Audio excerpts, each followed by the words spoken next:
Welcome to the Fulcrum Podcast. Today we have Kirk from American Engineering and Metalworking in Ohio. Kirk started this business 17 years ago and has grown it to 38 employees and has a wonderful story about his journey so far. Welcome to the show, Kirk. Thanks, Sonny. Well, tell us about your business, Kirk. So we're about 17 years in business now. I consider our company niche to be we're a white gloves metal fabricator. And what I would tell you about the definition of that is that we handle projects, parts, and specialty types of metal fabrications to a degree that our competition won't. Maybe it's something that's mirror polished, maybe it's something that has a lot of value added, and maybe it's something that goes in a critical environment where people want extra attention and special care. How did you stumble into that market? Is it something that you always wanted to do? You thought that stuff was cool, or the work was available? It's kind of a hodgepodge, a culmination of how it came about. A little bit more background of my youth. My father was an entrepreneur, and he had a business that was related to the printing industry and graphics industry and retail facing type of work. And it's all image-based, as you know, in that world. And his products that he made were finished goods, but his company didn't fabricate any metals. They were doing printing, digital printing. Like when digital printing became like a new technology, he was the early adopter of that and using it in the graphics industry. And so he had a supply base of people that made metal components to hang his stuff and to bolster his products. And I was a pup at that time and watching all this happen, and the difference between what my father did and what I did is I was a gearhead at heart and always been around cars and metal and that type of world and making stuff with my hands, and I kind of saw the opportunity then when I was really young, and then that stemmed into some of my career choices in post high school, and then taking my love for working with metal, getting to work for $1 billion plus company post college, and working in after that some really cool industries, tool and die, and a lot of heavy manufacturing stuff that I just savored it all. And it culminated into that day that when I met you, we discussed where it was the day to start AEM, and that was the leap of faith I took to do something great. When you said that when you were young, you saw this opportunity, was it that because it's hard to do, that people couldn't do it well, or what was that opportunity even back then? So technology's changed so much in 17 years.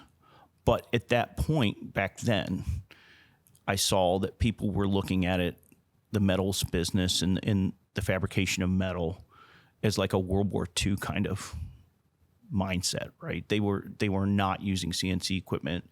They were not, using 3D models and CAD, which back then it was all available and it was coming on very strong then. And the world was quickly changing to, using precision equipment and using,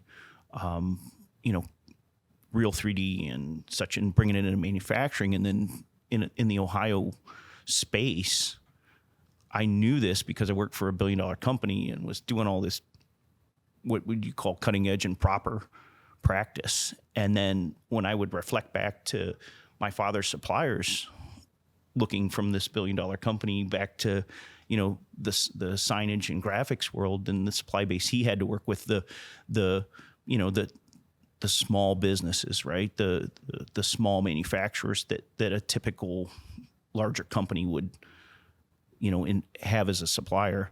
They were archaic, and they were companies that I just saw like, my gosh, if they put it in, clicked it up another couple gears, they'd really kill it. And that was where I just watched and saw it. And, my father he's a very, very, very smart, calculated person. And he was bestowing upon me, like, just hang tight, we'll buy a business. I'll help you buy a business. I'll help you buy a business.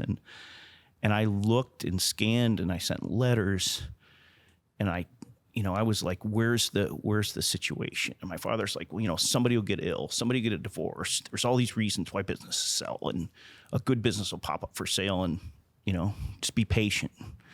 Well, when I was 20 something, patience wasn't in the cards, right? Sure. So that day came that I told you about long ago, and I said, today's the day, and I'm going to do something better than what's out there. And I did a scorched earth, started from scratch, out of the garage, out of the house, and here we are. Out of frustration. You just were sick of waiting. Yeah, because the opportunity didn't come up to buy a business. And, when I was counseled by my father and others, being like, maybe an outside accountant and other mentors, I just had in the back of my head that starting from scratch was better. Like, don't invest in something, or don't take something on that you got to undo cancer and undo problems and undo bad practices and people set in their ways, like, better off starting from scratch. And, Fulcrum kind of has the same idea, right? Like, it wasn't like, we'll take this product and fix it. And Fulcrum's competitors kind of looked at it in a weird way, like, they're sitting where my companies that I could have bought are today, where, they haven't changed, and they've done well, but they're not going to do well in the future. So that's why I chose to start from scratch. Did it feel scarier to start from scratch than to buy something? I would say it was a different feeling, right?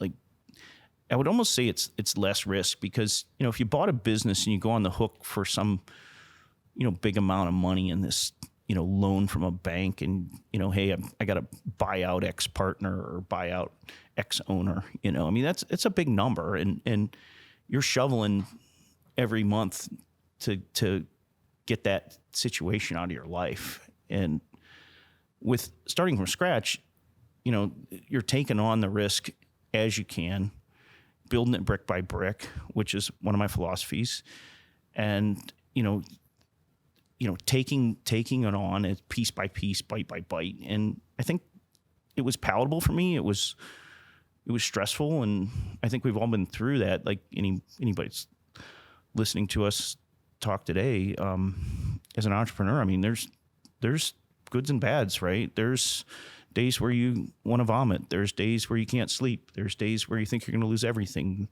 And then there's victory days. There's the good days, right? So, but looking back on it, it's in my DNA, and I love doing it. Was every day fun? No, but we're here. Yeah.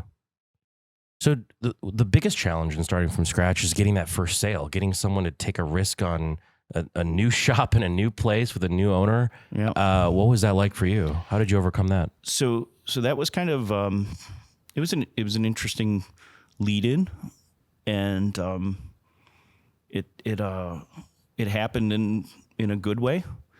So I left the $1 billion+ company, and through layoffs and attrition, that industry downturned. And by the way, the $1 billion+ customer, the company that I work for, is in my top 5 right now. So top 5 customers. Yeah. Mm-hmm.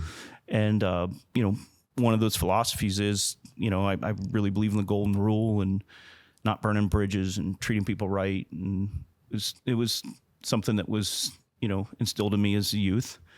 And someone might have been bitter by being laid off, but you still maintain those relationships. No. I had a lot of good friendships, and I feel like I was paid in that big company. And if someone that's listening to this is of youth and in that situation I'm talking about now, like, one of the best things that ever happened about working for that big company is learning how to do things right, and learning how big businesses tick, and how long it takes them to do stuff, and how slow they are, and opportunities for a small, nimble, I would call it a PT boat, and I worked for an aircraft carrier, and how the aircraft carrier turns versus how my company can turn. And that knowledge that was gained from that was invaluable. And knowing what I know now, if I could have afforded to work for free for them, I would have, because I enjoyed it. I was frustrated with it. Big business. I mean, we all, working at a big business, it's tough. There's a lot of hierarchy, change management's tough and that. But, when it was all said and done, I left there with like so much knowledge and skill, and took that relationship and created a really good customer. And they didn't become a customer day one. It was about, let's say 6-7 years after I was been in business that I really started to gain traction with them, and kind of went radio silent with them. And, post leaving that big company, I went into tool and die. And I really enjoy the stampings world and the automotive production world and the giant presses and all the things you see on the TV shows. I'm a sucker for those shows, to watch the great things that happen in America. I mean, it gives me goosebumps to go in a big factory and see a 3,500 ton press blanking out 1/2-inch metal for something that's American made, And our country's got some really neat stuff, and taking all that in, how do you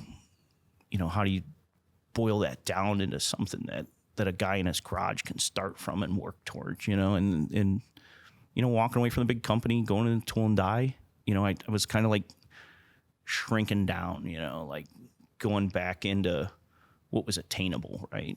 In the tool and die world, I loved it. Loved tool design and loved. How big was that tool and die shop? About, at that time, probably 30 people. But much more nimble. Yeah, much it was quicker to change. Yeah, absolutely. And they're a job shop, right? Like tool and die and machining. It's very similar to what I do in terms of the architecture of how workflows happen. But what the challenges they had when I was there was similar to challenges today, right? Getting more stuff done, automating, keeping up with technology, yada, yada. And then at that time, this kind of leads into the question of how did we get our first customer and how did we start the company, and that, like, how did I make that leap of faith? And the owner of that company is still a great friend and mentor to me. And I worked for him about 3 years, and he had 2 daughters. And when I made the choice to go to work for him, like joint choice, right? Like, I'm coming to work for you. You need me to come to work for you. This is all a good thing. One of the things I sized up was he had 2 daughters. They were older than me. And I just saw an opportunity, like, man, this could be the one, right? Like, going back to my father's advice of like, go somewhere, learn it, buy it, and I saw, like, my gosh, this is an opportunity with sweat equity. And, if everything clicks and goes right, this could be a home run for him. Mm-hmm. And a home run for me, right? Looking at a transition plan, right? In a neat company. But why did that not work out? And it's not a bad story. It's just how history evolved. That point in time, call that 18, 19 years ago, something like that. The Asia competition was really attacking America. And the manufacturing world was really getting shocked by, like, they're going to rule the world. They're going to decimate us, right? And the things we made at that company were higher volume, right? And they were stampings, and they were going into HVAC businesses that make air conditioners for everybody's house, and car parts and brackets for things, and big time high volume stuff. And what I was working with the company is they did have kind of like a job shop kind of side of the business that was starting, right? They had lasers that they used for making progressive die blanks, and they had a little bit of the bones, right, of what I thought was the vision for the future of what AEM became to be. And I was working with the owner of, like, hey, let's kind of start not really abandoning the tool and die business or abandoning the stamping die business, but let's kind of set some roots up and in the job shop world, man. We got these lasers. We're a little bit there. We get a press brake. We do a little welding. You know, I know about all this stuff. Like, let's kind of start dancing in that kind of segment of the market. And we did a little bit, but the owner of that company, and he's a friend, like I say, he's a tool and die guy, man. I mean, he loves tool and die. That's his identity. He is really good at building dies, and they stayed in their lane. So I couldn't get him out of that lane of what I saw was a threat, right? I saw like this threat of like, if it can fit in a container, the game is on, right? And if it's got volume, it's like a no-brainer for Asia to attack and do it with, you know, what I would say, you know, an unfair playing field, right? But you can't cry in your Wheaties about that. You got to evolve, right? So I saw that as being a threat, and I was trying to steer us away from it. And what I saw in the meanwhile was doing a little bit of the sales for the company, as well as engineering, and I wear a lot of hats that you wear in a small business. I did like the non-tool and die kind of sales for the business, like machining only, and you know, like kind of repair stuff, and you know, not tooling, not stamping die stuff, right? And kind of feeding the lasers some work, some side work in that. And as in the paper world back then, you know, I had emails printed out, and I had this kind of opportunities we didn't take pile. And the opportunities we didn't take pile exceeded the opportunities that we did pile by far. And I looked at that pile and I said, that's the business. That's the business. So the breaking point came where I couldn't wait anymore and be the patient guy that I was advised to be. And I, you know, one of my sidebar things, kind of one of my favorite movies is Shawshank Redemption. Great movie. Yeah. And there was a day that Red said, get busy living or get busy dying. And that resonated in my head forever. And I went to work that day, and that Red just got into my head. I couldn't get him out. And I said, today's the day. And it was like it was just a random like action, right? It wasn't like, I'll address this when I get home. It was like a lightning bolt, right? So and for context, you're about to get married just a few months after this moment, right? Bingo, yeah. You know, a little bit of the background of this. And yeah, so I got like pressures of that. My wife's younger than I, and she had just graduated from college, and, you know. And you're young too. Took her first job. Yeah, I'm 29-ish, you know, something like that, you know, 28-ish, 29-ish. And she's undergrad. She's done with her undergrad, you know, getting ready to cut her teeth on her first job. And here I am getting ready to grab a box of hand grenades and start having fun, right? You know, and so that's kind of sidebar that rolls into this. And so I have this lightning bolt happen, and I get up from my desk and I check out and I say, I'm going to go make a sales call. I'll be back. So I get in my car and I start driving down towards my father's business, which at this point in life, my father sold one of his businesses when I was in college, and it was crystal clear that I would never work for him, and I had zero desire because it wasn't in my DNA. It wasn't in my blood work. Like, you know, did I respect that he was very successful and ran a good business, and it was an awesome experience to watch, you know, your dad do that. It was super cool, right? And it led me to probably have that strong DNA to be an entrepreneur, right? Is to watch him do what he did. It was incredible. So I start driving down towards his former business, which he operated for 10 plus years after he sold it.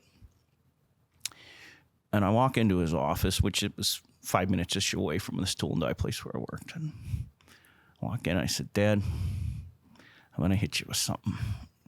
What? I'm gonna leave my job and I'm starting my business tomorrow. And he got pretty pissed. And he said, we had this talk. I told you about being patient. I told you the opportunity is going to come. You just got to listen to me. said, Dad, I love you, but today's the day, and you're not changing my mind. I came down here because I respect you. This is what I'm doing.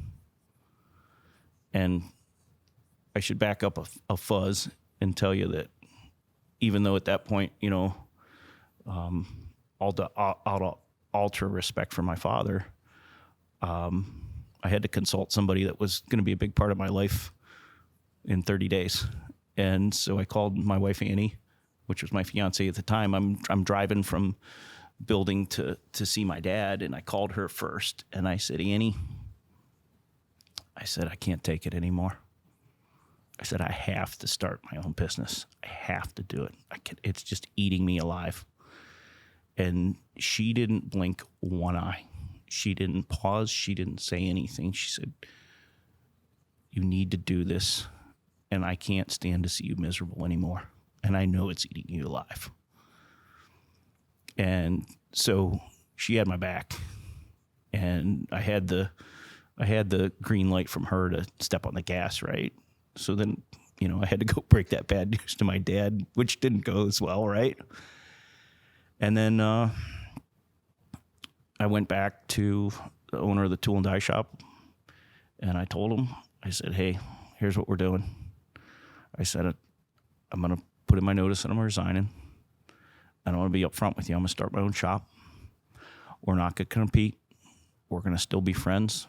I can work for you and do whatever's needed for the time that you need me, transition plan, whatever be. But I just want you to know, I'm not going to hurt you. I want to be your friend. And, that's lasted. We're friends. We do things outside of work. He's age enough to be my father, and he's a good guy. We shoot guns together and have a great friendship, and we share work back and forth. And so doing it right and that golden rule thing played right into it. And you were one of your last actions that you asked me about was, where did customer one come from? And ironically, that statement I just told you, I'm not going to take any of your customers. It popped up real quick. And there was one customer that was in that kind of sheet metal genre that wasn't a tool and die customer of that company. And I had the conversation with him.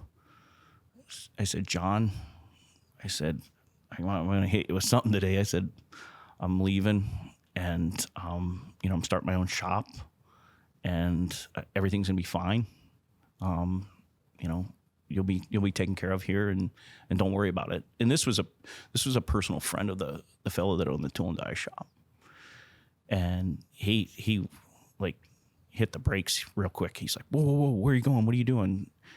And I said, well, I'm going to start something, in the sheet metal genre, and white gloves manufacturing, doing stainless stuff, doing aluminum stuff. Kind of don't know yet, but he's like, oh, well, I need you to do my CAD work. I mean, you're the guy, my product, and I don't have an inside CAD guy. And this guy was a startup, and he's wildly successful now.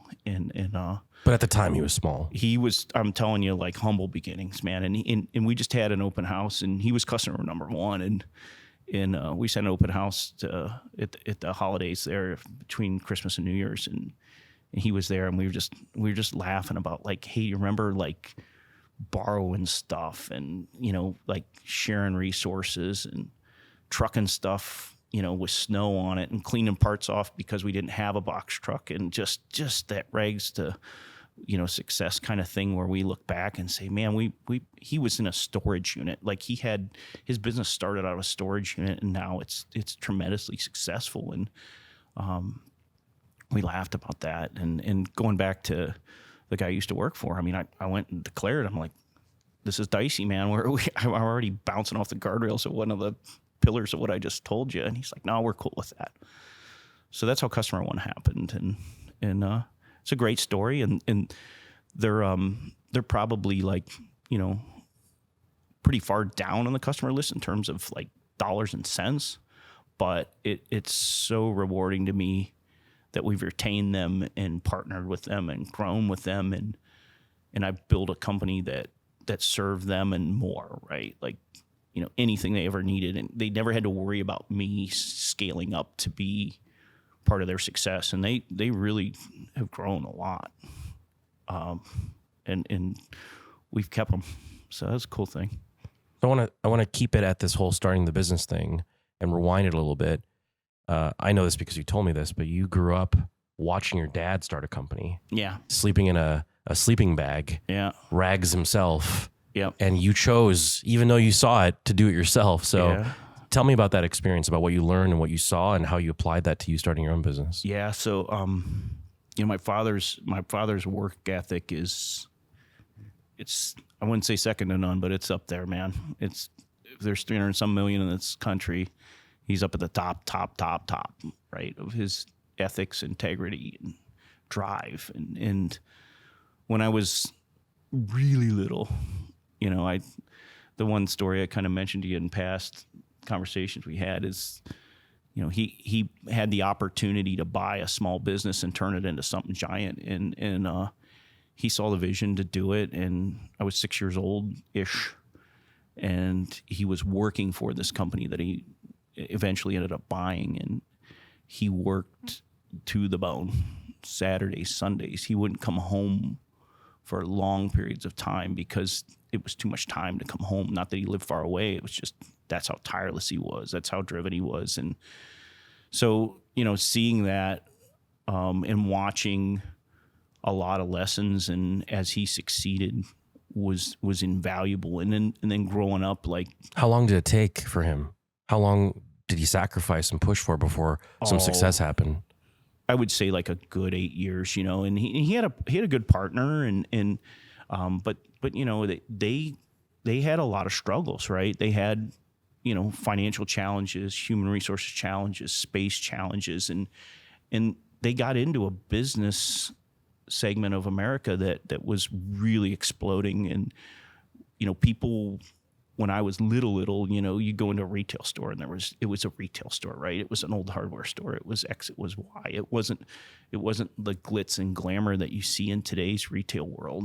And he was a visionary, and his partner, they saw that opportunity. It's like, man, people want really nice displays, aisle markers, signage, image stuff. Like it exploded, right? So they had the pieces of the puzzle, and they were traditionally just making like decals, that was like the original business that they bought. And they transformed it over, kind of brute force and vision, and got it into this new kind of hot segment, right? And, say that was when I was 12-ish when it really took off. And then we lived, a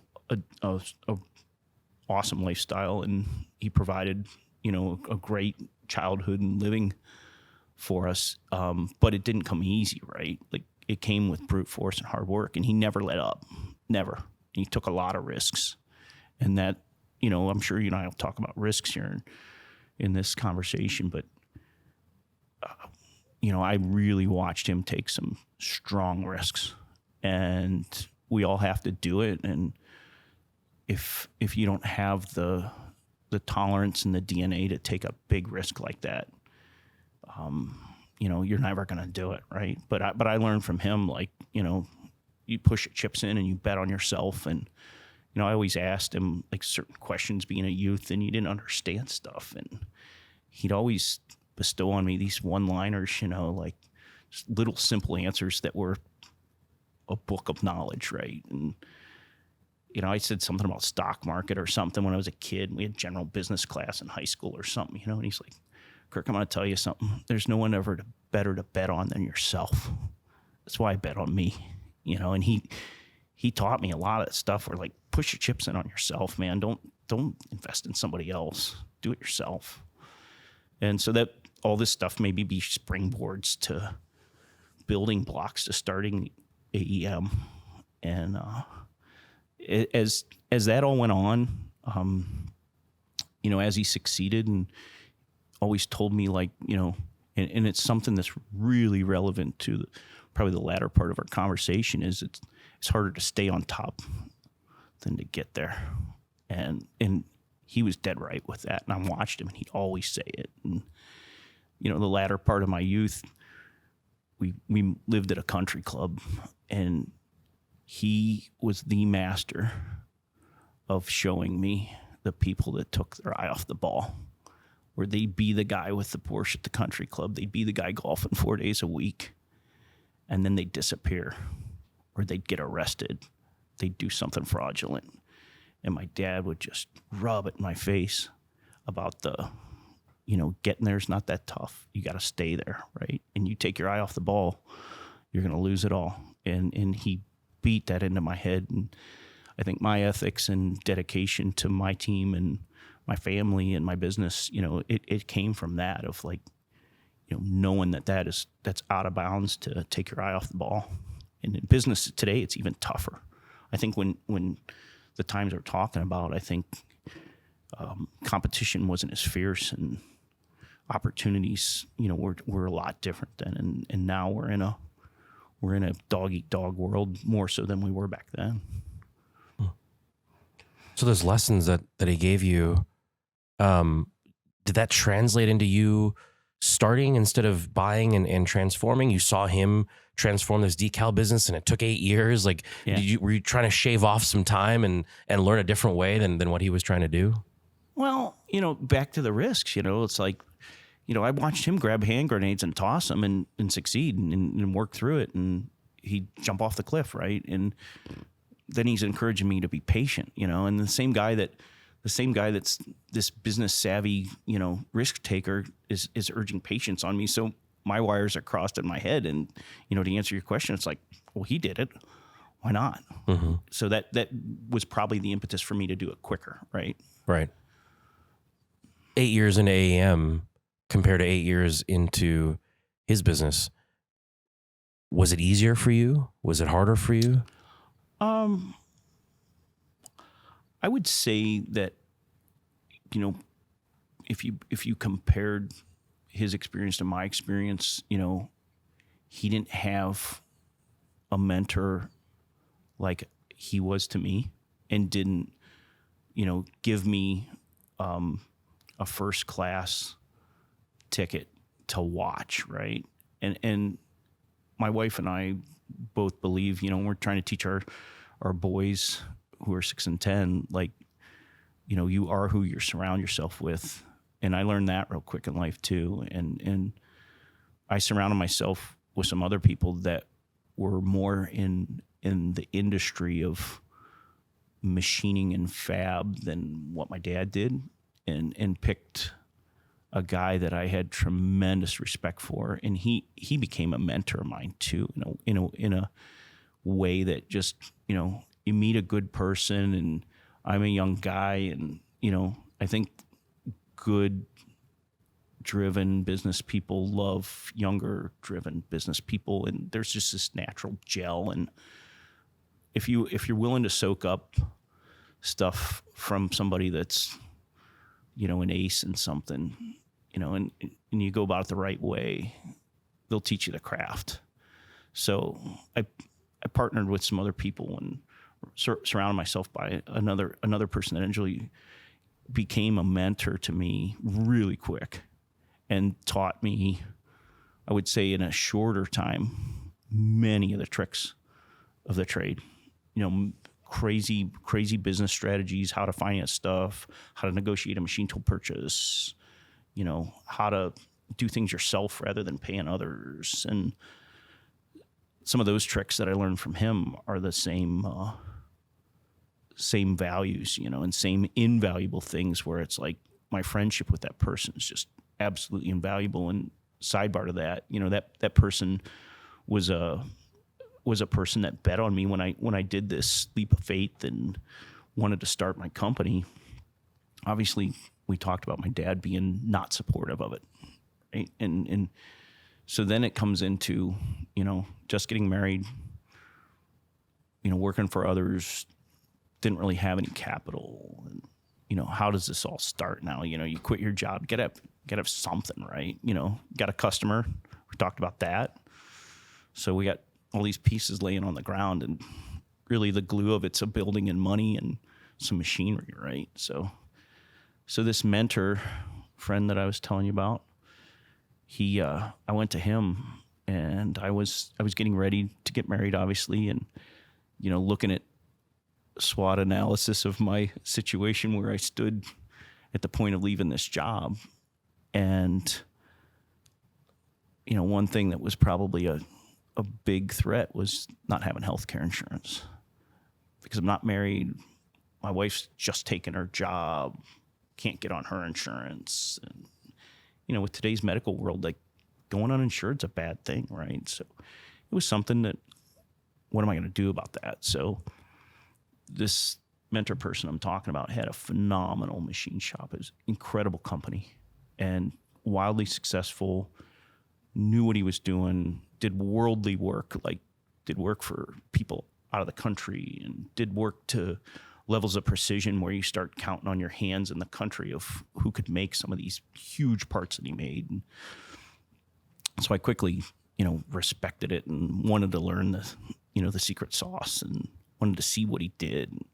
Became friends with him and yada, yada. And so it gets down to me leaving the job. And I go to this fella and I say, hey, I'm going to leave my job. I'm going to start my own shop. And he kind of knew this was coming, because he counseled me, and he's a Hugo entrepreneur, and he started from scratch too. And he said, well, I knew this day was coming. And I said, well, let me kind of hit you with something. I said, I'm getting married. I want to ask a little bit of a reach and see if you can help me. I said, is there anything I could do for you in the short term? Like, I'll clean the restrooms, I'll drive trucks, I'll clean machines, I'll run machines, I'll do maintenance, anything that, that's in my skill set. Is there something I could do?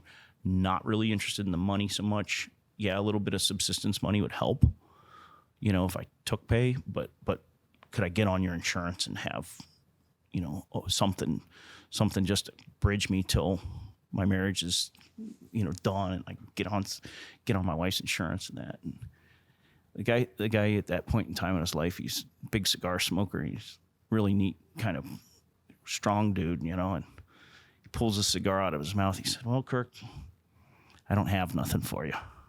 And I mean, at that point, it was like somebody took a razor blade and cut my stomach, and it just hit the pavement. I was like, like when he made that statement, like time stopped, and I'm like, oh boy, I thought for sure he'd throw me a bone and let me do something, because he was really busy at that time, and that he could have used me for 5 million things, and he paused, and that this moment's happening, and it's just irking me, and he said, but I want to hear more about what you want to do.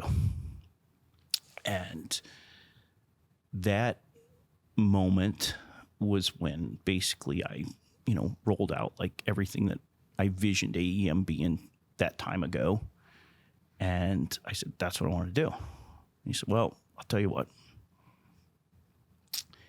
He goes, for every $1 that you can raise, I'll match you $1 and help you. I don't want to own your company. I just want to help you. I don't want to, I'll guide you. I don't want stock. I don't want ownership. I don't want to be called the owner. I just want to help you. I'm like, really? And he goes, yeah. He goes, where are you going to go find the other $1? I said, I guess I have to go convince my dad. And this person had, even though he lived 5 minutes away or 10 minutes away, say, from where I grew up in my father's house, he had no idea who my father was. And my father had no idea who he was, other than me just saying, years and theirs about each other's, So I go back to my dad and I said, Dad, I got this guy. He really knows what I'm up to. He knows right from wrong, and he's really willing to help me. And, here's the situation. And, would you help me? and he, at that point, finally, I got a little bit out of him. He's like, yeah. I finally got like a positive movement in my dad, like, supporting my terrible idea in his opinion. So Your terrible idea to follow his footsteps. Right. So here we go. Right. Here we go. And, at that point, then everybody met up and they were hard on me, and they put really strong, demands in place about how this whole financing thing happened, because, as you know, and people listening know, like, it's the capital thing's like the big deal, right? It's the biggest problem. Like, you can't go to a bank and start a restaurant. You can't go convince somebody that even though you're knowledgeable, you can go buy a $1 million laser or a $400,000 press brake or even a used piece of junk one. Like, the banks just, you have nothing, you have no collateral, you have nothing, right? So these two explained to me, like, all right, so we're going to get you healthy enough to deal with the bank and we're gone, right? That's the goal. Is we're a seed and we're going to get you moving and you're going to pay us back really quick. And you're going to live on subsistence, right? You're not going to, if you make a little bit of money, it's not for you to go buy a toy. It's not for you to go on vacation with. It's for you to get off of our investment, right?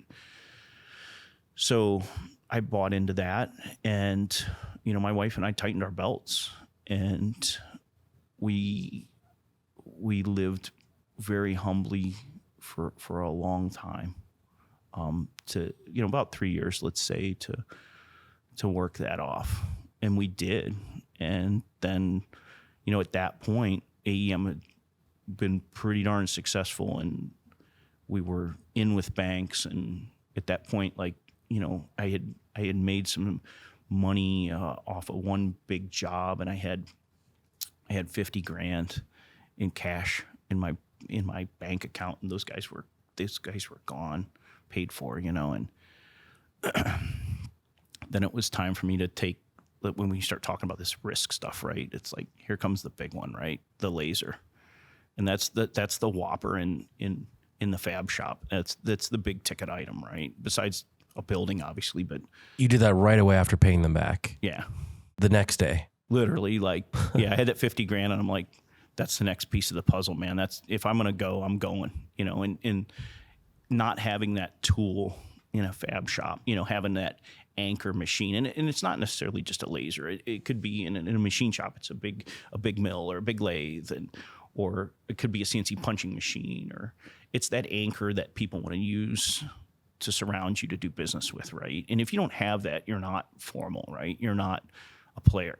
And I just saw it like, all right, I can partner and go buy laser cut parts from friends and business associates and such and have a supply for that. But people aren't going to put me on the map. People aren't going to really let me into their work. Like, for instance, that $1 billion company, like, there was no way I could go to them back then and say, I'm basically going to be your broker, right? Like, I'm going to go to other shops in the Cleveland, Ohio area and get work done and come and resell it to you. That doesn't work, that. And so I had to go on the limb for this laser.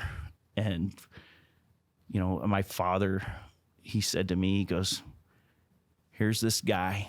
I did a lot of business with him. You call him, and if he'll loan you the money, buy it. So I call this banker, and he's a guy, my dad did a ton of business with this banker, and he's the president of a local bank. And I invited him in, and I mean, my old shop was at my mentor's. It was like a side building, and it was fallen down, and he helped me build this makeshift office on this building. It was actually in a fire, and we sawzalled the side of the building off. He bought it out of like a foreclosure. It was like the neighboring property. It was a machine shop, and it just sat there for like years after this fire. And he didn't really do anything with it. He's like, well, we'll sawzall the front of this building off and put some trusses on and a garage door, and we'll rig up this office for you, and that'll be your camp, So after working out of my house, I got to there, and we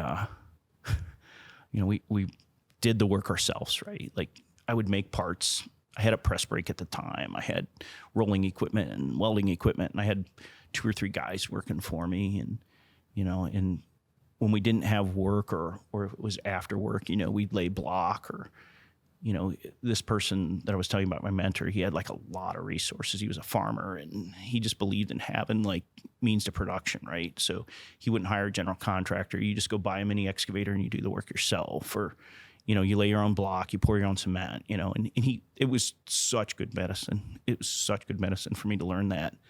And so we rigged this office on the building. It had a bathroom and an office, and that was it. And I bring this big banker in, and I'm like, man, this is sketchy, man. I mean, he's going to laugh me out of the building, like I'm going to ask him for freaking $450,000 and he's just going to laugh at me, So he comes in, suit and tie, he brings a business banker with him, which would be my relation eventually. And I kind of show him my plans. Here's what I need, man. I got 50 grand and I need this machine. And I'm telling you, if I get it, I'm going to hit the moon. And he sat there in his suit and tie, and it was like, some kind of folding table and, folding chair kind of thing. And this guy in the suit and tie sitting there, and he's like, Kirk, I did a ton of business with your dad for the last 25 years.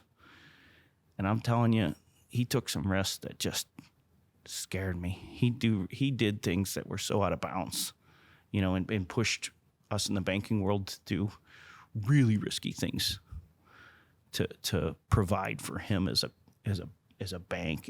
And the rules were different back then, and he went at it, and he would just go to these bankers and I need $5 million, I need $2 million, I borrow, right, to build this big business. And so the punchline of that was he told me that little short story, and he goes, I see a lot in you that is just like your dad, and I have no qualms that what you say is going to be any deviance from that. Like, I know you're going to be successful. And he looks over at the junior banker. He goes, we're done here. Let's give him the money and let's go. And that was that. That was another breaking point where we finally got an anchor. I thought you were going to say, this isn't even as close to crazy risk as your dad pulled off or something. It really was. I think it was, but he didn't, he probably didn't want to, let on to that. Yeah. Let on to that where I would, just take it easy. But, again, another person that bet on me and, through, relations and proving yourself. And I stuck to my guns, man. I mean, they didn't have one worry about me because our business really, really grew when we got that anchor. So did you already have people who were like, hey, if you get this laser, you're going to get this work, that kind of thing? Like you had some relationships you could tap already. Yeah. And when I worked for that $1 billion company, in the Northeast Ohio area, the network of all the machining and metal fabricators, that they were suppliers to that big company. So I met so many people in that segment of Ohio manufacturing, and I kind of started working that, and one of the really genuine people I did business with at that $1 billion company as a supplier, he had a really nice shop. He still does. It's a phenomenal shop in Cleveland, and he had a ton of lasers and a ton of different equipment. And he was a mover and shaker in the biz, a look up to guy, and I just started calling all the people that I knew that were in that business and said, hey, I'm here.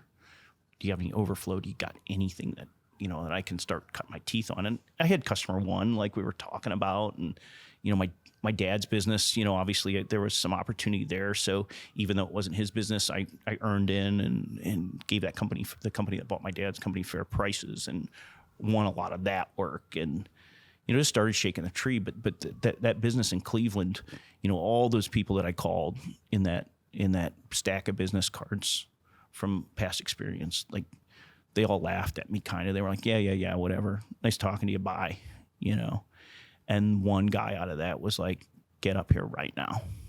And he had a ton of work. And I can't really talk about the nature of the part or what it was, but he gave me something that we spent about 5 years doing, 250,000 pieces, and there was 11 strokes in every part of a press brake. And I literally wore 2 press brakes out making all these parts for him. And it was a blessing for him because he didn't have the sources in house. It was a tough part, and we kind of took off like a splinter cell and made the parts for him. And it was another one of those strategies that I developed into our core values of like, this was a pain in somebody's butt, and they really could have done it themselves in house.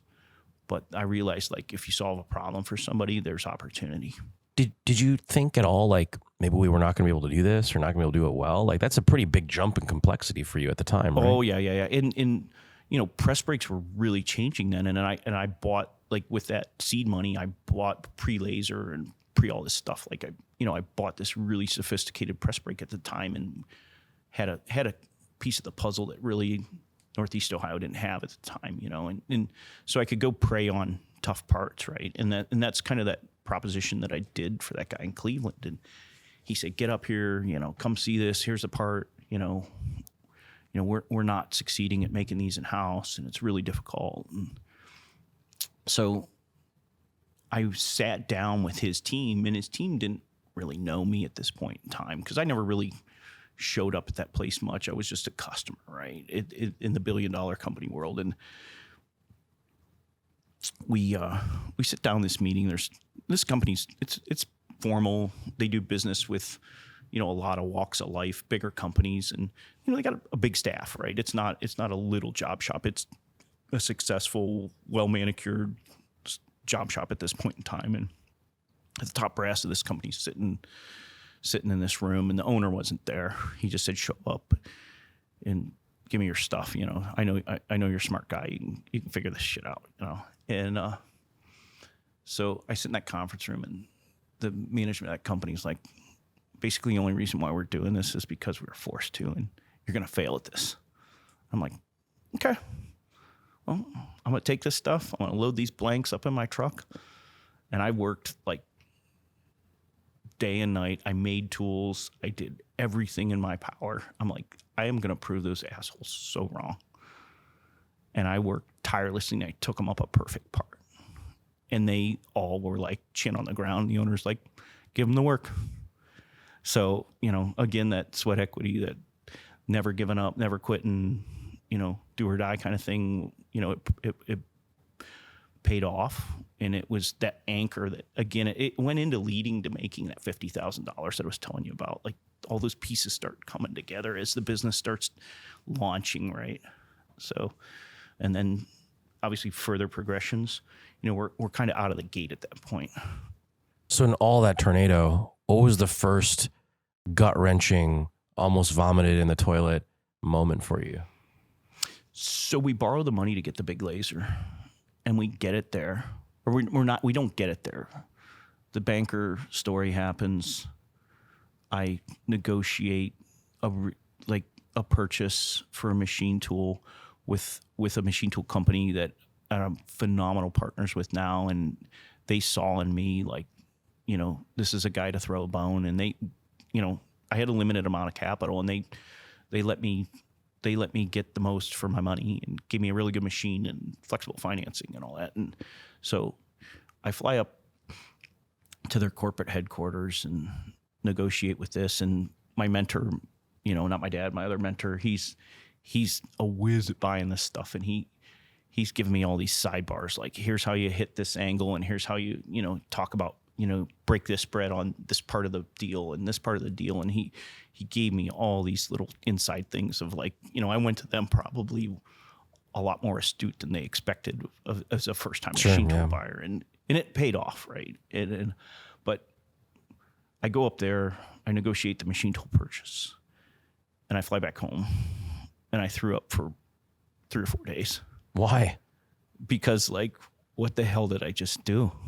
I'm like, and my wife and I were like, I'm like, if this goes wrong, like, this is bad, right? This is lose your house stuff. This is, the world crumbles real quick. And, bailout is not in my wife and I's DNA, and asking, like, we would have taken our lickings if that wouldn't have worked out. Like, that was definitely not like, we're going to take a huge risk and know that there's some kind of backdrop with the people we know and family. Like, that wasn't happening. So obviously this is not the same risk as the laser. Right. Didn't have the same kind of confidence about it. Didn't know exactly how it was going to play out. Yeah. Yeah. So, I'm like, I don't, even though there's a lot of work in Northeast Ohio for this machine, like, how am I going to get it? How am I going to book it? It's very productive. Like, and the payment, I want to say the payment was like $14,000 a month on that loan. And I'm like, I start reflecting on that. I'm like, that's a lot of parts. And by the way, like, I have to pay electric, and I have to pay gas for the laser, and staff, and forklifts, and trucks, and diesel, and my head just starts spinning with all the costs that are playing in my head. I'm like, holy moly, how am I going to do this? But after the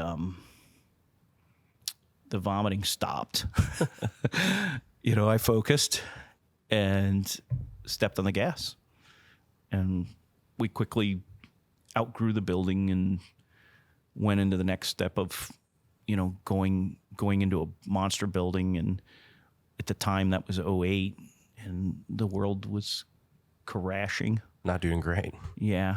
And there was a company that was right up the street from my dad's company. It was one of those companies that, could have been a candidate to buy. And they did powder coating, and it was kind of like it was an older business that they made a product, and the product kind of got replaced by something called the computer hard drive. It was a physical document storage product that they made. And so their product died, and they kind of decided, well, we got 8 machines, and we got this nice powder coating line, and we're going to be a job shop now. So they had some job shop customers, and one of which was my dad's company. And so I had to spar with these guys all the time, and they didn't know their costs at all. It was just annoying as hell to compete with them, because you're sparring with somebody that's like not sane, right? You're trying to win business, and somebody doesn't know what they're doing against you, and it was so difficult. But long story short, they go out of business, and we knew they were going to go out of business. And when we were looking at buying a business, my dad and my accountant, I wasn't privy to it, but they went to lunch with this company, and the guy that owned this company slid the books across the desk at the lunch desk. They were eating lunch, and my dad's accountant flipped through the books real quick and slid them back across. He said, "We're not interested." And I get a phone call after this lunch, and they said, "Kirk, they'd have to pay you to take that business. There's no way it's going to last, right?" Well, somehow, some way, they last like 5 years. What? Yeah. So our situation is I'm using this company as a supplier for powder coating because I don't have my own equipment, and that's a big enchilada in the fab business. Is vertically integrating, putting your own powder coating lines. It's a 7-figure thing now, easy. Mm-hmm. It's a big investment, and back then it was still like a high 6 number of an investment. And so it's job and work out to them, and their plant manager calls me, and I had a relationship with him, and he's an all right guy, but he just didn't know how to cost parts. That was my big beef with him. And he said, "Hey, Kirk," he goes, "they just let me go. Do you need a plant manager?" And I'm like, "I'm sorry, what happened?" He goes, "They can't meet payroll, and they just let me go." And this guy's, he's in his late 50s at the time, and pretty neat, decent, knowledgeable guy. And he's thinking like, AEM's growing, man. They just let me go, and these guys are moving and shaking. Maybe I could get a job there, right? So he hits me with that, and he's like, "Could you give me a job? They just let me go. They can't make payroll." And I'm like, "Ken, I don't have anything for you. Thanks, bye." And I call my dad's account, and I'm like, "Hey, these guys are going out of business." And he's like, "What? What? And I'm like, "I'm telling you, like, they can't make payroll." And he's like, "Go down there, get in front of that owner, and ask him what bank he's at. And I need to know, like, right now. Like, if they're foreclosing on him, I need to know right now." So I haul down there. I'm like, "Hey, are you going out of business? You just let Ken go. I got a phone call about it." And he's like, "Oh yeah, I'm going to lose my house. Like, it's bad." I'm like, "Okay, maybe help's available. Like, who's your loan with?" So my accountant gets a hold of the bank, and this is 2008. So things are like, it's bad, right? The banking business is hemorrhaging, right? The foreclosures and the dirty laundry in real estate it's all-time high bad for banks, right? So we get a hold of the banker. Is this true? Is this true? Is this true? Yeah.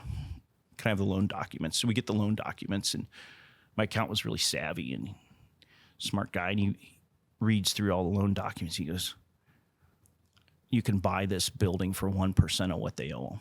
You can assume their loan. There's a clause in here. And he found this clause, and we go to the bank and we say, all right, either foreclose on them or we'll assume the loan. And they're like, you're willing to do that? And we're like, absolutely. So I wrote him a check for it was like 1.3 million. So I wrote him a check for like 13 grand and took over their payments. And then the bank had like an auction and got rid of all this World War II crap that was in this building. And I had a nice building it's 2 miles from my house, and in a really nice industrial park. And there's this powder coat line in there, And so the bank's like, oh, we're having this auction and all this stuff, you can occupy it afterwards and da-da-da-da-da. And I said, whoa, wait a minute. Let's talk about this auction. I said, you can get rid of all the World War II junk, but the powder coat line stays. And they're like, whoa, no. This guy owes us like 600 grand plus the real estate, da-da-da-da-da. We're selling everything that's not bolted down. I'm like, you just hit the needle. That's bolted down. That's a fixture of the building. It's not something you can unplug and put on a truck. And I'm going to be a little bit stubborn and tell you, like, one, you're not going to get crap for it at the auction because it costs $250,000 to move it. 2, it's busted up and outdated. And 3, I'm not buying the building if you don't give it to me. So we sparred a little bit with the bank, but we got the powder coat line for free and bought the building. And we move AEM over there, and we start going and going and going. And mind you, this powder coat line's really not functionable. So we didn't run it. And I just left the lights off in that kind of part of the building. And we just focused on what we did. And I found another place to job to work out to. And it took about 2 years after we moved, and I saved up $250,000. And then at that point, we took that $250,000 and shot it right into the powder coat line, and made it world class and brought it back up to speed. And again, it's that anchor, right? That, like, you got to have these things to play ball in Northeast Ohio. And we put this powder coat line back in action and have it all under that one-stop shop kind of theory, and it moved our business up another notch. So these things just keep happening, and here we are. So here you are. What's next? How do you see the future for you, for AEM, for manufacturing, for everything? Well, that's, why your company and my company are on the move, right? So technology has just really hit some incredible strides in the last 5 years. And the economy's been really good for metal fab. And if you have a shingle up in the metal fab and machining business, you've done well. And, we've been a benefactor of that. And we've been able to reinvest in the state-of-the-art stuff. And, one of the things my mentor taught is, don't keep stuff around very long. Keep shooting your money back in, reinvest in the business, have the latest and greatest, produce at the lowest cost you can. So we have lived and died that the last 5 years. And the sleeper of what's happened is what plays into you and I. And we've elevated all of these capacities in our business, and our brain hasn't changed at all. And that brain is your product. And so now I've seen probably 40% increase in growth in the last 3 or 4 business years at most, maybe 3 business years. And so we're just running scads and scads of volume through our shop. That's just, these big machines, the new fiber lasers and new press brake technology and welding technology and laser welding and machining, all the stuff we're in, it just gets faster and more and more and more and more. And where we're at is the software we're crippled, right? We cannot, the machines in the factory have overcome what we do, right? We can't feed the machine. We can't feed the factory because we sat on our heels a little bit too much with software in our process. So that being said, why I'm here, why I'm betting on Fulcrum in the vision I see for the future. What is that vision? Well, we need to elevate the capacity of serving the factory floor, right? We have to seize opportunities from our customers and quickly format them into the pipeline and feed the shop to process the work. And the great team that I have of staff from front to back of my company works tirelessly to do it. And we've all worked too hard the last few years with, COVID headwinds and material supply chain headwinds and just all the curveballs that everybody's been thrown in America the last few years. But that neglect has just been like brute force jamming stuff into if my shop's a meat grinder, we're just jamming stuff in the meat grinder and not doing it fluidly and not doing it smoothly and doing it painfully. And, my vision and dream is that your product, takes away the pain and gives us that conduit to really, double the business. We have to put a platform in to double the business because the machine tool world stepped up their game so much.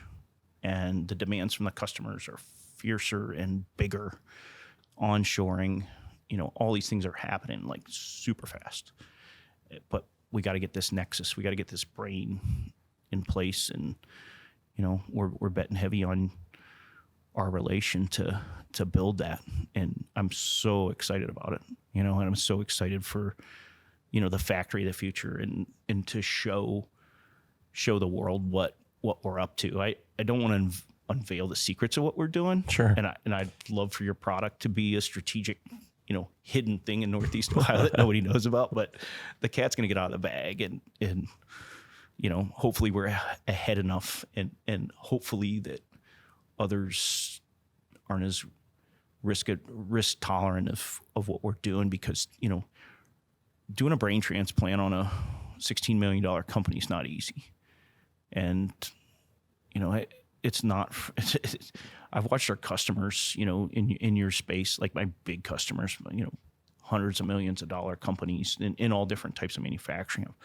I've watched them put in SAP, Oracle, and like it literally puts them out of business, like it's such a big thing to pop the brain out of a company and put a new one in. And, when we get past what the journey you and I are embarking on and get it on the highway and cruise control at 70, man, I can't wait to give you a high five. Yeah, can't wait for that either. Kirk, thank you for coming and sharing your story. We really appreciate it. Yeah, thanks for your time and thanks for becoming a great partner to us. Awesome. Thank you.